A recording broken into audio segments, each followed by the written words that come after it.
아멘. 7월 11일 화요일 예레미야 3장 1절에서 18절 말씀, 죄를 자복하라 돌아오라 라는 제목을 가지고 말씀을 살펴보겠습니다. 한번 따라하겠습니다. 죄를 자복하라, 돌아오라. 엄청난 죄악들을 나열하고 계시죠. 그리고 이제 뒷절에 가면 하나님이 회복을 선포하고 있는데, 저는 이것이 단순히 우리의 죄악들을 나열한 것이 아니라 하나님의 은혜를 하나님의 사랑을 더 극대화하기 위해서 이제 얼마나 이스라엘 백성들이, 우리가 지금 이 말씀 듣고 있는 우리가 얼마나 행악자고 행음한 자였는지를 말하고 있다고 생각합니다. 그러니까 은혜가 깊은 곳에 이제 사랑이 넘치잖아요. 그렇죠? 그러니까 내가 100만 원을 탕감받은 거하고 내가 1억을 탕감받은 건 다르잖아요. 그죠? 100만 원은 탕감받은 건 참 고마운 일이고 감사한 일이죠. 근데 1억을 탕감받은 건 은혜라고 할 수 있는 거예요.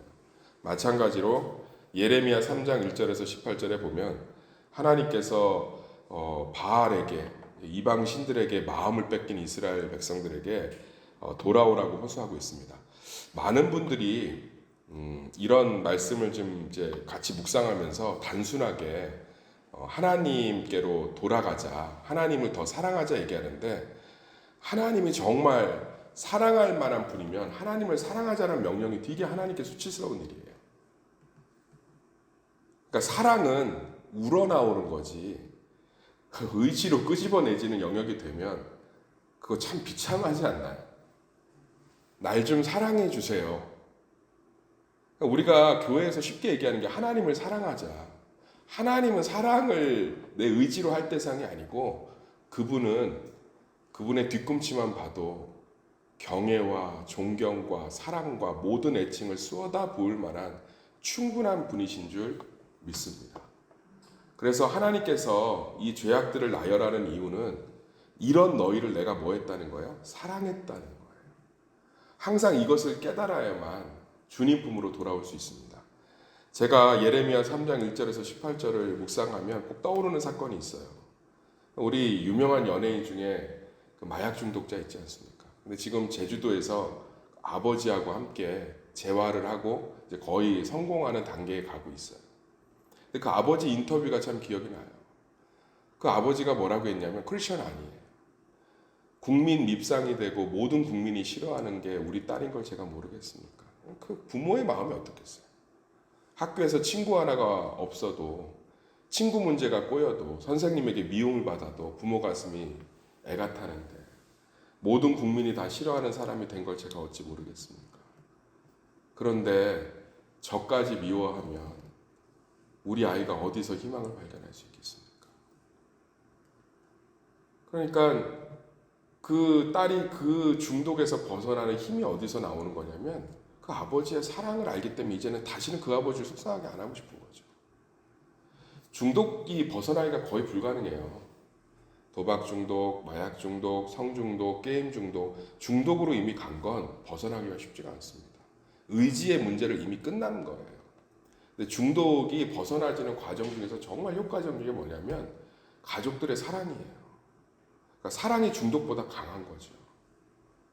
사랑하는 세스마켓 성도님들, 오늘 예레미야 3장 1절에서 18절에 나와 있는 남유다와 북이스라엘의 이런 행음과 죄악들이 어찌 우리 안에 없겠어요?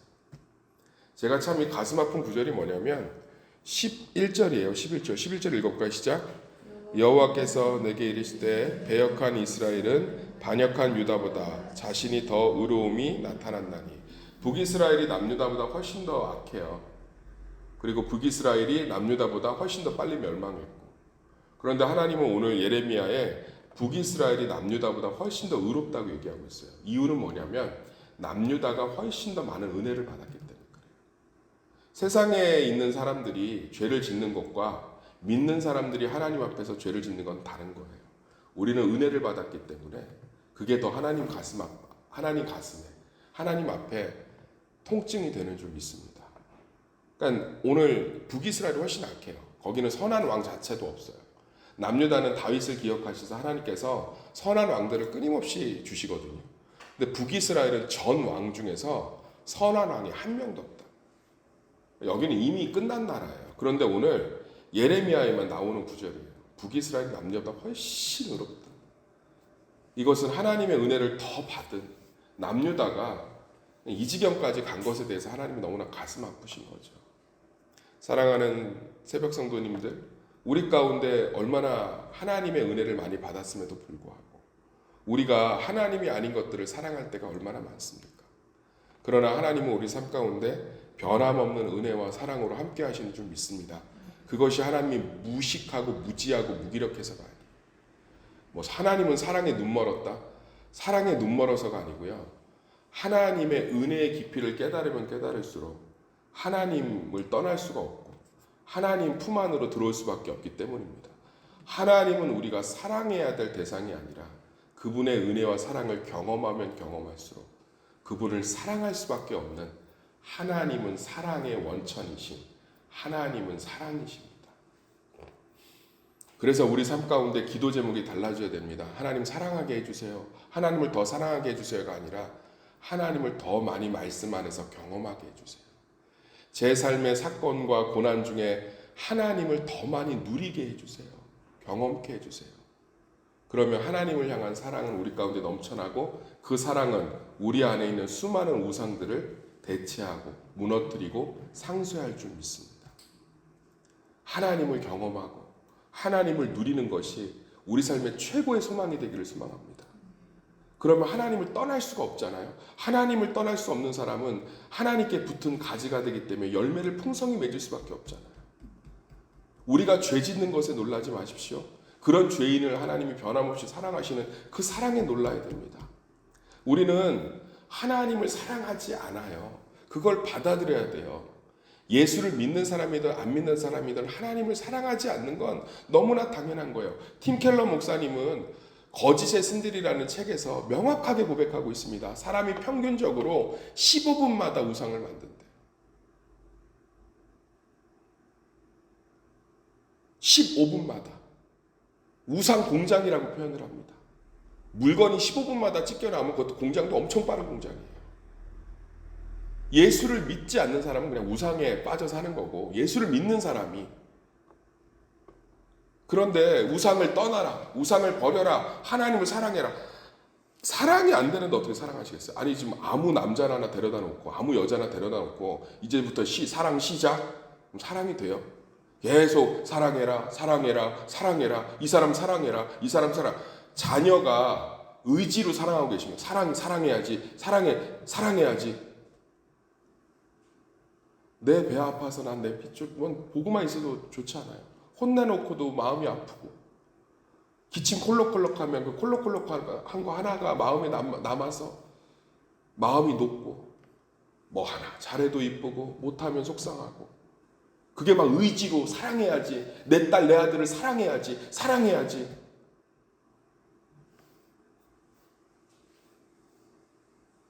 하나님이 우리에게 길이 참고 기다리시고 때로는 죄 가운데 노출시키시는 이유는 하나님의 깊은 은혜와 사랑을 그것만이 대체할 수 있다고요. 그런 경험들 없으세요? 누군가를 좋아했는데 그 마음이 식고 다른 누군가가 좋아진 경험. 그럼 이 사람이 기억도 안 나잖아요. 그 얘기가 계속 1절부터 나오는 거예요. 너희들이 나를 버리고 더 좋은 바알과 더 좋은 우상을 향해서 사랑하지 않니? 그러나 내가 그것을 회복하리라. 참 놀라운 건요. 16절부터 18절까지 회복이 선언되거든요. 이게 예수 그리스도가 오심으로 일어나는 회복이에요. 여기에 우리의 의지가 하나도 없어요. 하나님의 회복에 인간의 의지가 하나도 없다고요. 축복과 회복. 그런데 이 구절 안에는 우리 인간의 의지가 하나도 없어요. 하나님께서 뭐 하시겠다는 거예요? 우리를 회복하시겠다는 거예요. 무엇으로? 하나님의 은혜와 사랑으로. 저는 신앙은 자기의 연약함을 직면하고 깨닫는 것에서부터 시작됩니다. 왜 하나님이 예레미야 선지자를 통해서 이스라엘 백성들에게 이렇게 죄를 낱낱이 드러내시겠어요? 이 아침에 읽으면 처참하지 않으세요? 뭐 백주 대낮에 모든 나무와 숲에서 행음하지 않은 적이 없다. 상상해보세요. 이 여인들과 우상 숭배하면서 그 음란한 일들을 백주 대낮에 나무 밑에서 이 아침에 제가 입에 담기도 좀 어렵잖아요. 이런 일들을 다 낱낱이 얘기하면서 그럼에도 하나님 뭐 하고 있어요? 회복을 얘기하고 있잖아요. 돌아오라고 권면하고 있잖아요. 이러한 여인이 돌아오면 어찌 내가 더러워지지 않겠느냐고 1절 얘기하고 계시잖아요. 그런데 돌아오래잖아요. 내가 너희를 깨끗게 하겠다고 그러잖아요. 그런 의지가 없는 걸 아시고 하나님께서 16절부터 17절까지 이제 내가 너희를 18절까지 회복하겠다는 거죠. 많은 믿는 사람들이 교회에 와서 자기의 연약함이 드러나는 걸 싫어합니다. 그래서 교회가 생명력이 없는 거예요. 내 연약함이 낱낱이 드러나야 그리스도의 은혜를 경험하죠. 할렐루야.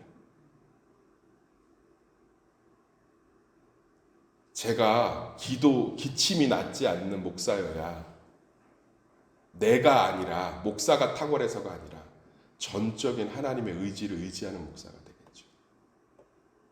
내 기침 하나도 고치지 못하는 목사가 기도했는데 병이 낫는다면 그건 예수 그리스도의 순도 100%의 공로 아니겠어요. 할렐루야. 우리는요 나의 민낯과 연약함이 드러나는 거에 대해서 되게 싫어해요. 그게 나를 우상으로 삼고 있는 명확한 증거입니다. 내 자존심, 내 민낯. 그런데 그런 나를 통해 일하시고 사용하시고 누리게 하시며 열매 맺게 하시는 그런 하나님이 얼마나 은혜와 사랑이 넘치는 하나님이겠어요. 우리의 삶은 하나님께서 함께하지 않는 게 아니고요. 눈동자같이 함께하세요. 그 증거가 나의 연약함을 직면하게 하시는 거예요. 자식 앞에서, 자식의 문제 앞에서, 내 질병 앞에서, 내 문제 앞에서, 내 성품 앞에서, 관계 안에서, 교제 안에서 수없이 깨지고 드러나고 시기, 질투, 이기, 음란, 행음, 분노, 뒷담, 원망, 불평 그것을 하나님이 팔짱 끼고 앉아서 너는 축복이 아니라 저주야. 그딴 짓 하고 있으니까 그게 아니라 그런 나를 회복의 대상과 부르심의 대상으로 여기시는 그 하나님의 사랑에 점점점 하나님이 너무 좋아져서 이제는 그것을 따라가지 않고 진짜 남편인 하나님 남편을 너무나 사랑해서 다른 것이 보이지 않는 그 삶으로 우리를 이끌어 가시는 줄 믿습니다. 여기 보면 이제 언약궤도 필요 없다. 다른 것도 필요 없다. 언약궤 이런 게 다 뭐예요? 하나님을 상징하는 거잖아요. 이제 남편과 이제 한 방에서 살고 남편과 같이 식탁에서 먹는데 더 이상 그런 것조차도 필요 없을 때까지 내가 회복하겠다. 할렐루야. 이건 사랑이죠. 제발 내가 죄인인 것에 절망하지 마시고 그런 나를 사랑하시는 하나님의 사랑에 놀라시길 바랍니다. 하나님이 더 좋아져야 버릴 수가 있어요. 하나님이 더 사랑스러워야 다른 걸 사랑하지 않을 수 있습니다. 하나님이 너무 감격스러운 대상이 돼야 다른 것을 쳐다보지 않을 수 있어요. 다른 것을 쳐다보지 마라. 다른 것을 사모하지 마라. 다른 것을 사랑하지 말라. 하나님은 그런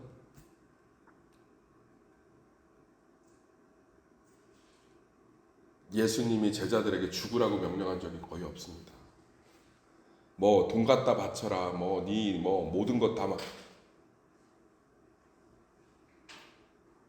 예수님이 부르실 때 내가 너를 사람 낚는 어부가 되겠다. 하겠다. 엄청난 매력적인 말씀으로 자신을 따르게 하셨습니다. 그리고 나서 제자들이 떠나기도 하고 배신도 하고 넘어지기도 하고 근데 결국은 그 사랑 가운데 제자들이 자기의 삶을 십자가에 다 드린 거 아니겠습니까? 이미 부모가 옆에 있는데 남편이 옆에 있는데 과부처럼 고아처럼 사시지 마시고